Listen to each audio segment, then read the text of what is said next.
Hi, I'm Jack, and welcome to the Victory Briefs LA Session 1 topic analysis. Today we're going to be talking about the resolution, resolved, the non-therapeutic use of human enhancement technologies is immoral. Just as a quick note, throughout this PowerPoint I'm going to be referring to human enhancement technologies as HET as an abbreviation.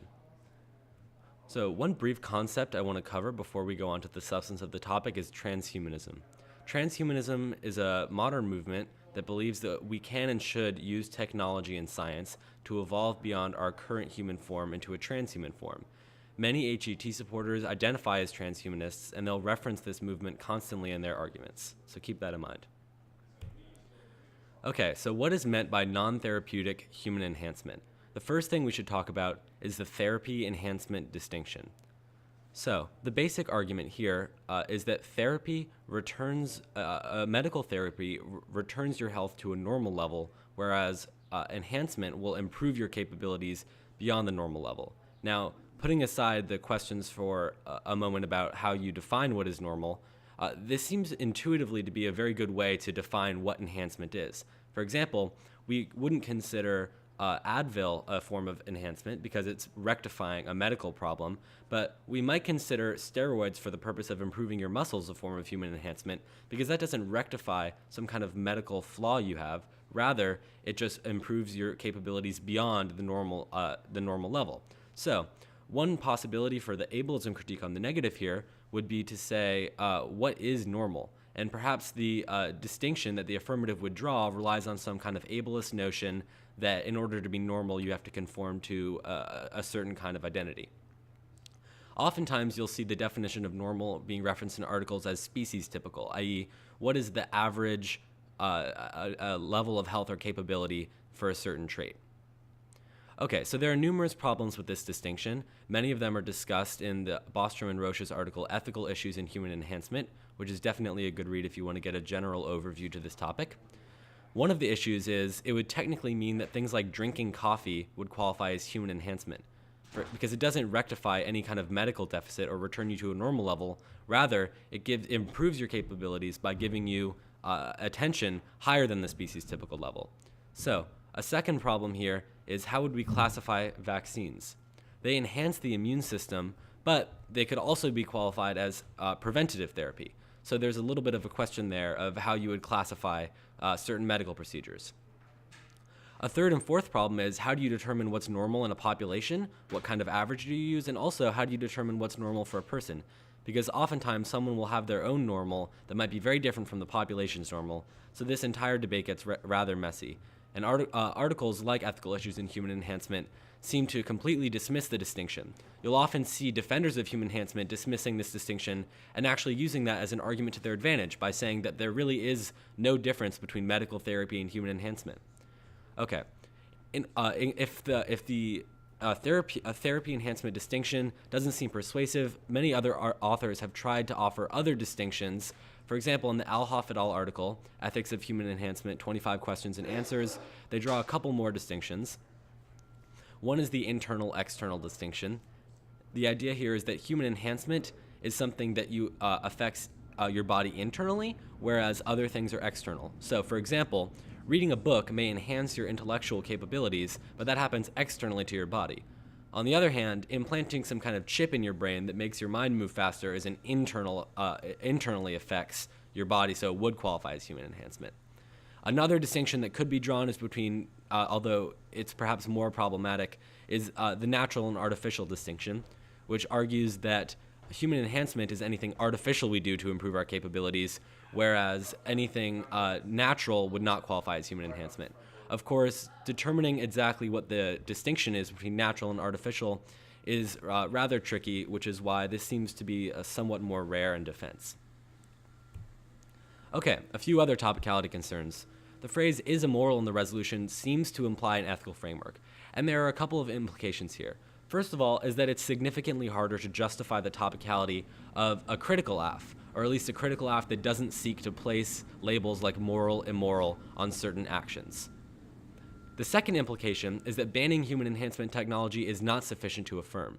The resolution is not a question, at least immediately, of government action. Rather, it's just a question of whether the use of human enhancement technology, which could be by a group or by a specific agent, is immoral or not. Okay, so another thing we're going to want to discuss is specification. So many affirmatives on this topic will be inclined to defend one specific form of human enhancement technology. There are many theoretical benefits and drawbacks to this view. So here are some benefits to specifying and problems with having to defend the entire resolution. First of all, it's very difficult to defend the entire resolution against picks because you'll have to defend every single type of human enhancement. A smart negative in this case will just agree with the entirety of the AF, pick one form of human enhancement that they believe is good, and then read a counterplan that still allows that specific type of human enhancement. Most of the affirmative offense would become useless in this situation. A second problem is that it's very difficult to have a consequentialist debate about human enhancement technology completely out of context. Each kind of human enhancement can be vastly different from each other. For example, genetically altering someone's DNA before they're born is very different from just using steroids to grow your muscles more. It seems very unlikely that we could group these two together and have a coherent debate about both of them. But there are also a few problems to defending these plans, which are common on all resolutions. The first is that they would allow the AF to cherry pick ground and pick a very uncontroversial AF. For example, the Ritalin plan, which I'll discuss later, says that it's immoral to use Ritalin when you don't have a prescription for it. This makes it very hard to generate disadvantages because it's an incredibly small AF. The second problem is that it's impossible to predict what specific form of human enhancement technology the AF might choose. Now, this might be improved by specific topicality arguments that have offer different distinctions and would generate a limited case list, but at face value, it does seem possible that the affirmative would get access to a very, very large number of human enhancement technologies to claim as immoral in the AC. So the first large advantage that we're going to be talking about on this topic is inequality, both of the economic and social variety. So the basic argument here as to why human enhancement technology is bad is that only the rich would be able to afford it, which would give them capabilities to increase their wealth and stay rich through generations. So the basic argument here is that even when the rich do extremely well, their children might not necessarily have the same drive or motivation or whatever that allowed them to become rich, so it won't permanently affect the rest of their generation. However, through human enhancement technology, which at first would definitely be very expensive, an entire generation could be ensured to succeed, just like the parents of a specific child were. So there are numerous things you can do with this linked to economic inequality. You can first link it to economic decline through evidence that says that having a gap between the lower class and the upper classes leads to a lack of economic growth. There's also arguments about food insecurity, and even cards about how in equal societies we're more likely to protect the environment. These are all could get you access to big stick impacts if you're looking for extinction scenarios on this topic. The other thing to keep in mind is the term nano divide versus digital divide. So many cultural critics have discussed something they call a digital divide, which is essentially the idea that it's very difficult now for the poor to compete with the rich because of the fact that being successful often requires things like a good computer and internet access, which many people are not able to have. Whereas perhaps 50 years ago, there was more equal access to information through things like libraries, which everyone could go to.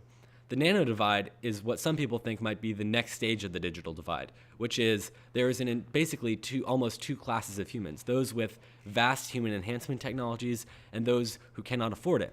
This would likely increase the gap between the lower and upper classes because the upper classes would be able to afford more and more expensive human enhancement technology to improve both their cognitive and their physical capacities. So, here are a few ways that the negative might go about answering the inequality advantage. The first argument they could make is that the tech curve means that human enhancement technology will soon become affordable and available to more people. We've experienced this a lot with the technology we see in our everyday lives. Oftentimes it starts out to be too expensive for many of us to buy, but then soon the technology curve means the price goes down. A second way of responding to it might be that human enhancement technology could potentially be a way of evening the playing field between the poor and the rich, much like libraries did. If the poor were able to have some kind of mechanism to improve their capacities, it might allow them better to compete with the rich in certain professional fields. The first plan we're going to be discussing is the super soldiers plan. The super soldiers plan essentially argues that currently the US military is developing plans to genetically engineer super soldiers. These soldiers would have enhanced cognitive capacities and enhanced physical capacities that would enable them to fight much better than our current soldiers.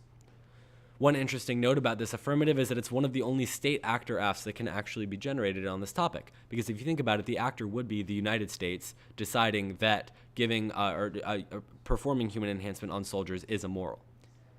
So a couple of advantages seem obvious for this AF. First is an international relations advantage. It's very possible that genetically enhancing soldiers might violate international treaties about both war and bioethics. This could tick off other countries. The second advantage would be a militarism advantage, which does give you the option to pursue a more critical route for your affirmative. This argument basically says that the military control, if we were to be genetically enhanced by the military, would perpetuate a military mindset at even the most fundamental level, which is our DNA and basic biological programming.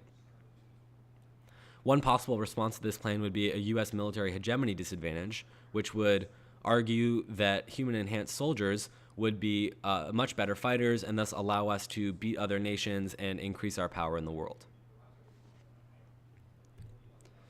The next two plans we're going to talk about are drug abuse plans. Now, here I'll only talk about steroids and Ritalin, but it does seem to me that there will be many other drugs that you could argue, when misused, count as human enhancement. As we talked about with the therapy enhancement distinction, any drug that is normally used as therapy but could enhance human capabilities without a prescription could count as human enhancement. For example, steroids are designed to treat muscular dystrophy, but when used by athletes, they can also enhance muscle growth, and when used then, they take on the form of human enhancement. Reading this kind of steroids plan has a few advantages. First of all, you can read a contention about the integrity of sports and how steroids are ruining sports as an activity which would decrease happiness for all of its participants and spectators. The second advantage is about the negative health effects of steroid use, which are numerous, and you could argue that the various societal pressures that coerce people into using steroids would eventually harm their bodies, causing things like decreased happiness. The Ritalin plan is similar. Ritalin can be used to treat ADHD, but some people use it without an ADHD prescription because they believe it would enhance their study skills. Turns out Ritalin is extremely addictive and similar to many amphetamine drugs, so you could have an advantage in this affirmative about how people would get addicted to Ritalin when they misuse it, and that would cause numerous side effects to their health, which you could research. One apparent advantage of doing these drug abuse plans is that it seems to be hard to generate negative disadvantages. Not only are these plans narrow, but they also strike me, at least, as intuitively correct, at least under a utilitarian perspective. Okay, the next large AF I want to talk about is the eugenics AF. And when I talk about the eugenics AF, I'm also going to be lumping in the ableism AF, which is another extremely strong argument on this topic. So, the basic thesis of the eugenics AF is that the drive to engineer efficient humans through human enhancement technology is ideologically similar to other eugenics movements like the Nazis, who aim to create a perfect human race. The argument here is that using genetic enhancement to take away bad traits and create the perfect baby is discriminatory towards any human quality deemed imperfect. One author you may be interested in reading about, if you're interested in this kind of argument, is Robert Sparrow, who's written numerous articles comparing human enhancement to eugenics. This position also has the possibility to be enhanced with a racism argument, or you could read the racism argument as its own affirmative. Here's a quote from Dinesh D'Souza in his article Staying Human, describing how you might want to go about this argument. The attempt to enhance and redesign other human beings is a restoration of the principle underlying slavery, and the argument between the defenders and critics of genetic enhancement is identical in principle and very nearly in form to the argument between Stephen Douglas and Abraham Lincoln on the issue of human enslavement. This is a very strongly worded quote, and it gives you a sense of how strong the race argument might be on the affirmative on this topic if you choose to pursue it. There's also a very strong ableism argument to be made. Human enhancement technology creates a drive to make a more perfect human, which discriminates against everyone who is perceived to not fit that definition of what perfect means. If you're interested in this, you should read the article Human Enhancement Through the Ableism Lens by Gregor Wolbrain. I suspect this will be a very popular affirmative on this topic. Now we're going to talk about a few philosophy affirmatives. One is the virtue ethics AF.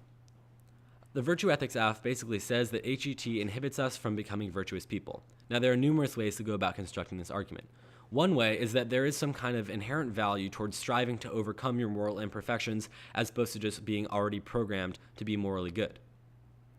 If we were to genetically enhance people to already lead virtuous lives, they wouldn't have to struggle in order to become virtuous, and in a sense, their life would lose some kind of meaning.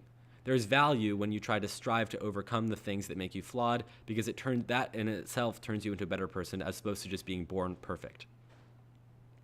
A second argument here is that sadness is an essential part of leading a good life, and being mortal and frail is essential to making us appreciate things more. Human enhancement technology, which seeks to constantly make our lives happier and improve our condition, very possibly could make us appreciate the conditions of life less. Both of those could very easily be parts of a case that discusses Aristotelian virtue ethics, but if you're interested more in Augustinian virtue ethics, I would recommend an article called Staying Human by Dinesh D'Souza, which talks about how human enhancement has the wrong orientation towards humanity, because it encourages us to conquer human nature and view human nature as if it's just a series of flaws that need to be overcome. Instead, he argues that the correct way to appreciate humanity is by having an orientation that seeks to embrace our flaws because they make us human. Another philosophy app that could be read is a fairness-based affirmative. The argument here is similar to the inequality advantage. You would say that human enhancement technology creates social and economic inequality, which is unfair towards those that do not receive it. Now, my initial reaction was that the veil of ignorance would be a good framework, but unfortunately, it is a political philosophy, and this topic is just about whether a single use is immoral. One framework that could ground your concerns about fairness is contractualism, because it does establish through the principle of reasonable objection that certain inequalities are immoral. So if you're interested in reading a philosophy app that has to do with unfairness and inequality, you should research contractualism. Another philosophy-based affirmative is the dignity app. The dignity app argues that human enhancement technology violates some essential part of the human character such that we won't have dignity anymore. If you're interested in this article, you should read, or in this position, you should read the quite famous article at this point, What's Wrong with Enhancement by Michael J. Sandel. In this, he argues that human enhancement violates our human dignity. If you're interested in constructing a framework out of this, you should also read Apprehending Human Form by Michael Thompson. Whereas Kant argues that in order to have agency, we need to be rational, Thompson argues in this article that in order to be agents, we need to be humans. This is implicitly a criticism of the transhumanist movement because it shows that by attempting to transcend our form, we lose our agency. Dignity and Enhancement by Nicholas Bostrom is an article that could be used to answer the dignity app. This article makes many challenges to the idea of dignity and how it conflicts with enhancement. First of all, Bostrom makes many challenges to our traditional understanding of dignity and pokes holes in them. But also, he argues that from a transhumanist perspective, we might better be able to understand dignity. One of the troubles with arguing about this transhuman perspective is that it's often impossible for us to imagine what this transhuman perspective would look like because we're so locked into our human perspectives. But according to Bostrom, we may be able to appreciate dignity from entirely new categories of moral and aesthetic qualities that we do not have access to now. All right, now we're going to talk about negative strategy. One thing to highlight here is that any specific type of human enhancement technology that the neg argues is good can be both a disadvantage and a pick. Meaning, if you find a specific type of human enhancement technology that you think is a good thing, you don't just need to read it at disadvantage, you could read it as a counterplan and say we should do the entirety of the app except for this one specific form. That being said, we're going to start with the artificial intelligence disadvantage, which could be used generally to apply to whole resolution apps and doesn't unnecessarily come with a pick. The argument in the artificial intelligence disadvantage is that if we don't enhance ourselves, AI will always be stronger than us, and if they become malicious, they would easily crush us in some kind of big all-out robot war. The argument here is that human enhancement would give us superior mental and physical capacities that would allow us to beat robots in case they became malicious. One advantage of this position is that it gives you access to big stick impacts like giant robot wars, which would presumably cause lots of death. If you're one of those people that's more interested in nuclear war and extinction scenarios, you might be interested in researching the effects of artificial intelligence and how human enhancement could make us functionally cyborgs and put us on the same plane as AI, so we're not worried about them overpowering us. Some responses to the artificial intelligence DA might seem obvious. Some people argue, including Bostrom, that artificial intelligence is actually a good thing and would be superior and would help us solve numerous other existential threats. You could also make arguments that it's impossible for artificial intelligence to have their own will because they'll never replicate consciousness. The next argument we're going to talk about is the life extension disadvantage in pick. This argument is also defended by Bostrom and Roche, and the article here is that you can use human enhancement technology to increase how long people live and also how long they stay healthy. According to them, longer lives could mean more happiness. If you have a longer life, there's more time to enjoy more things. There are many responses to this argument. Most notably, Bernard Williams wrote an article in the 1970s called Reflections on the Tedium of Immortality. The argument he makes here is that immortal lives would be boring and meaningless because we would run out of desires to have and things to care about. Bostrom's response to this is that humans, if they have longer lives, will just make more interesting goals for themselves. For example, in a normal lifespan, someone can expect, as a reasonable goal to set on themselves, to master a specific instrument in the orchestra like the violin. But imagine if someone lived for closer to 200 years, they might make a goal that they could learn, every kind of percussion instrument in the orchestra. So humans would devise greater goals in order to achieve, giving our lives meaning. Another concern is that it might increase overpopulation. If we have more humans walking around, then that would presumably increase the population instead of slowing it, and many authors argue that overpopulation is a very pressing concern for us. In response to this, Bostrom and Roche argue that most overpopulation is currently occurring in less developed countries where life extension human enhancement technology might not be readily available. Rather, the place where life extension human enhancement technology might make the most difference is in European and American nations that already are post-industrial and have relatively high living standards and already have slow population growth, where it wouldn't make as much of a difference. One important thing to think about if you're interested in defending this from the negative perspective is that if the affirmative says that longer lives wouldn't be as good, they should also be committed to the conclusion that shorter lives might also be good. If you think about it this way, there's no real reason why the exact lifespan that we have right now is the perfect lifespan. And if the affirmative wants to argue that our lives would become meaningless, then perhaps they should be prepared to argue that our lives should be even lower than they are right now. Okay. With that being said, let's move on to the happiness engineering DA. This is a very interesting argument against utilitarian affirmatives, or if you just want to read a utilitarian NC yourself. The argument here is that through genetic engineering, we could engineer humans to be maximally happy by increasing dopamine neurotransmitters in their brain that would constantly bathe them in kind of a warm glow of happiness. This has one intuitive advantage, which is that it seems to almost maximize utility. Everyone would go through their life constantly happy because of the way that they're genetically engineered. This would presumably outweigh many of the affirmative impacts regarding inequality, because if utilitarianism is true, it doesn't matter if people are unequal as long as they're happy. Another thing to keep in mind is that this could also double as an objection to util if you read an NC. Let's say the affirmative reads a utilitarian case, you could read the happiness engineering disad, and say that it's a disad to the affirmative, and then also read some other kind of philosophical framework. The reason that this is an objection to util is because of an argument that has often been referred to as the pleasure pill argument. The pleasure pill argument basically says that if we were given the option to take a pill that would give us vast amounts of pleasure just from watching the grass grow, and we would sit all day just watching the grass grow, and this pill would give us huge amounts of happiness, most of us still wouldn't do it. What this thought experiment attempts to show is that we don't just value happiness, we also value things like friendship, love, our relationships, and our life goals. So conceivably, you could use happiness engineering, which is almost equivalent to the pleasure pill, and argue that this is the logical conclusion of utilitarianism, but also that it generates a kind of absurd conclusion, that according to utilitarianism, the most ethical thing we could do is live life like this. The next argument we're going to talk about is the eyewitness memory disadvantage. This is outlined in an article called Human Enhancement for the Common Good, Using Neurotechnologies to Improve Eyewitness Memory by Veteran Claiming. The argument they make here is that human enhancement technology procedures could boost the memories of eyewitnesses to crimes, which makes the chance of a criminal getting away with a crime much smaller. This is actually a very good article if you're interested in having a stock negative position, because not only do they defend this specific type of procedure in some depth, they also respond to many of the common objections to human enhancement, specifically explaining why their method of human enhancement would avoid many of the pitfalls that others might fall into. So if you're interested in this position, I highly recommend you check out that article.